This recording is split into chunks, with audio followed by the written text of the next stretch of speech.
दोपहर तो खाना कहीं भी मिल ही जाता है। तो 4 दिन मतलब लगातार ऐसा ट्राई किया हमने कि चलो देखते हैं। अभी बहुत सी कहानियाँ सुनी थी कि नर्मदा मैया कहीं भी आपको खिला देती है।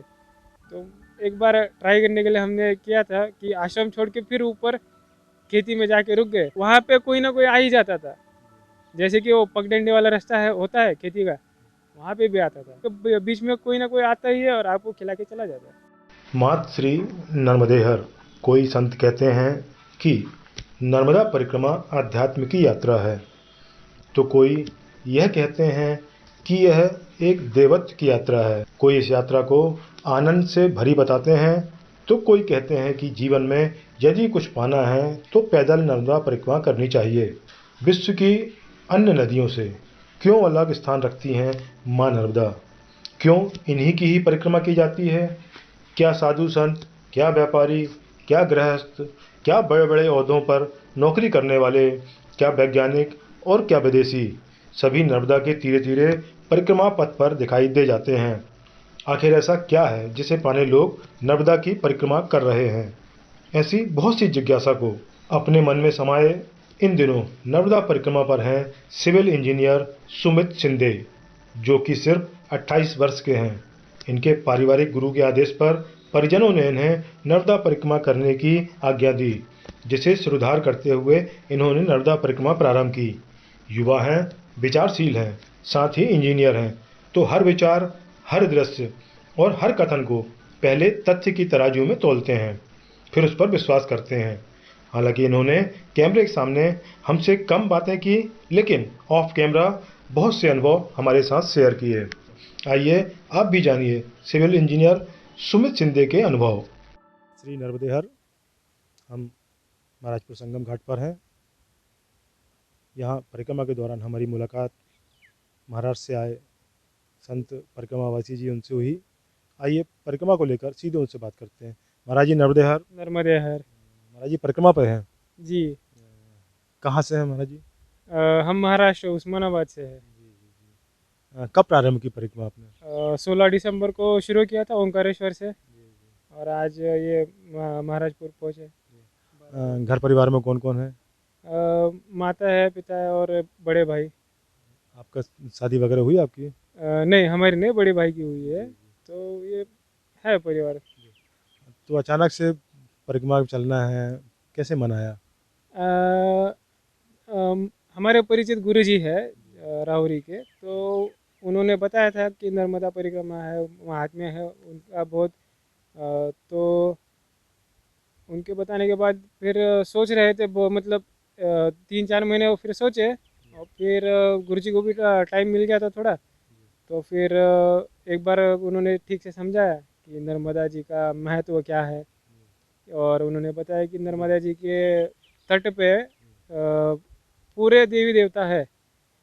हम हर एक देवी देवता के लिए कभी इस जगह उस जगह ज़्यादा भटकते रहते हैं, तो यहाँ भटकना है नहीं, सब तट पे ही है।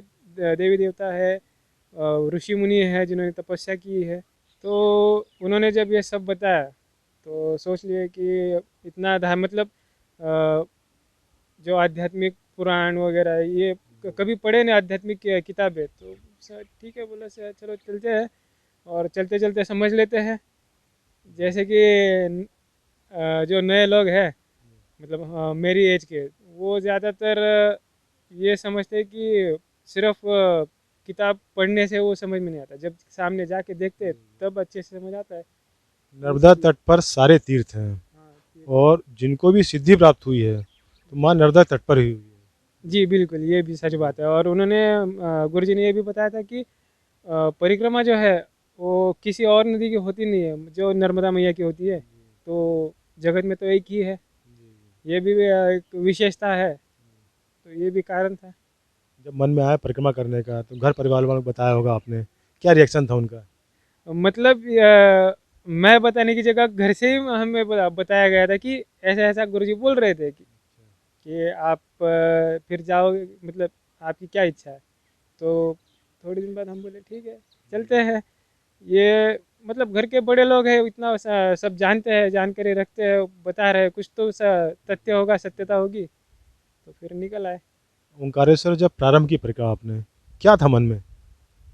मतलब ऐसा कोई विशेष कुछ था नहीं, बस आए हैं। खुशी, डर, कुछ ऐसा क्या होगा आगे क्या नहीं होगा?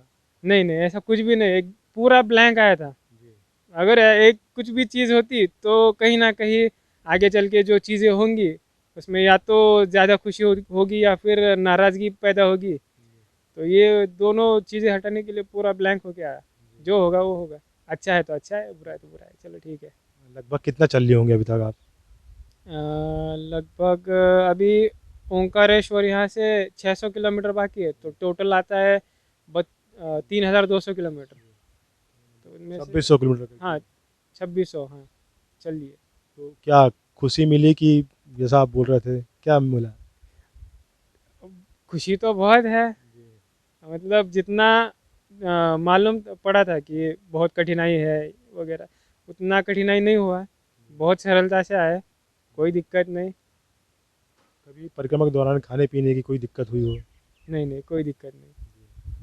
दोपहर तो खाना कहीं भी मिल ही जाता है। तो एक बार ये ट्राई करने के लिए खुद से ट्राई किए थे, जब जबलपुर के पीछे थे, तो बहुत 4 बार 4 दिन मतलब लगातार ऐसा ट्राई किया हमने कि चलो देखते हैं। अभी बहुत सी कहानियाँ सुनी थी कि नर्मदा मैया कहीं भी आप हो खिला देती है। तो एक बार ट्राई करने के लिए हमने किया था कि आश्रम छोड़ के फिर ऊपर खेती में जाके रुक गए दोपहर में, और वही सो आराम विश्राम कर लिए। तो वहाँ पे कोई ना कोई आ ही जाता था, जैसे कि वो पगडंडी वाला रास्ता है, होता है खेती का, वहाँ पे भी आता था। जंगल है, कोई ना कोई आ ही जाता था, लगभग 12 से 2 के बीच में कोई ना कोई आता ही है और आपको खिला के चला जाता है। नर्मदा जी का प्रताप। हाँ, तो ये कह सकते हैं आप। शहरों में ये चीज़ें नहीं हैं जो नर्मदा तट पर आपने महसूस की होगी। अ, शहर का वातावरण और ये बहुत फर्क है, बहुत। पूरा वो तो पूरा दूषित मान लो, और ये पूरा शुद्ध। नर्मदा तट पर जो लोग रहते हैं उनके मनोभावों को किस प्रकार आप? मतलब उनके बारे में शब्द तो है नहीं मेरे पास, ज़्यादातर मैं यही कह सकता हूँ कि वो बहुत ही भक्ति है उनके मन में, और हर एक का आदर करते हैं, चाहे वो बूढ़ा हो छोटा हो, जो भी परिक्रमावासी है। तो वो कहते हैं कि परिक्रमावासी तो बस एक चीज़ से उनके मन में इतना भाव है, भक्ति भाव।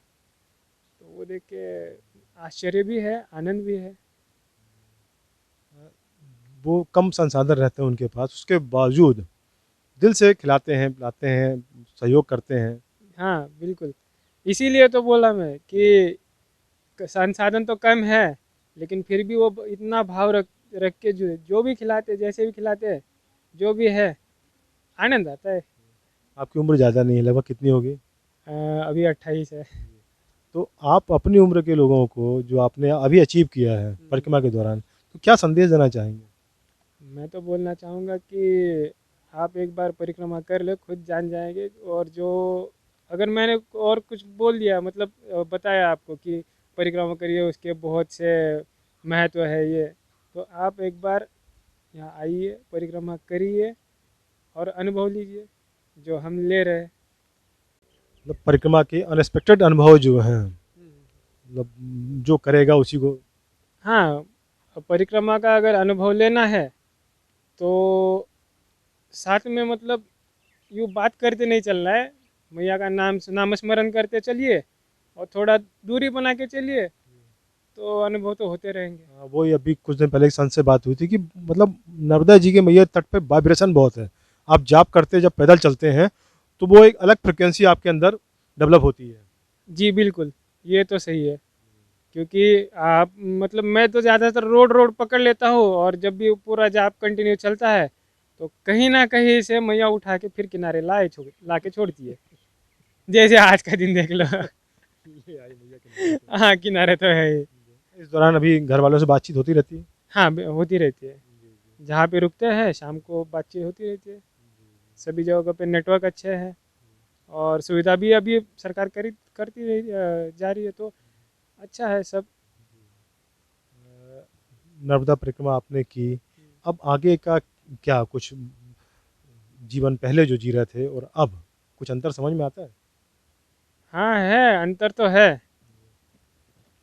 और आगे भी अंतर मतलब फर्क तो दिखेगा, जो पहले जी रहे थे और अभी परिक्रमा के बाद में जो जीवन जिएंगे उसमें फर्क तो होगा, बिल्कुल होगा। चलिए महाराज जी, आपने हमको समय दिया, आपका बहुत बहुत धन्यवाद। नर्मदे। नर्मदे हर।